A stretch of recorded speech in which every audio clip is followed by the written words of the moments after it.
Isang malawakang operasyon laban sa iligal na droga ang isinagawa ng Philippine National Police sa Cordillera mula ika-13 ng Abril hanggang 19 kung saan umabot sa tinatayang 25.7 million pesos na halaga ng marijuana ang sinira. Nagsagawa ang PNP ng 22 eradication operation na nagresulta sa pagbunot ng humigit kumulang 94,980 na tanim na marijuana at pagkumpiska ng 56.6 kilo na pinatoyong marijuana. Karamihan sa mga tanim ay natukoy sa Benguet, Mountain Province at Kalinga.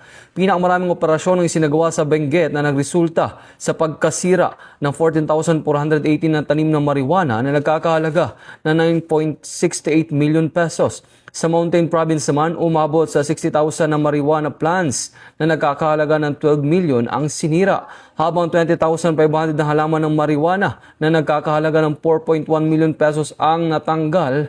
Ito ang bagong PNP para sa bagong Pilipinas. Serbisyong mabilis, tapat at nararamdaman.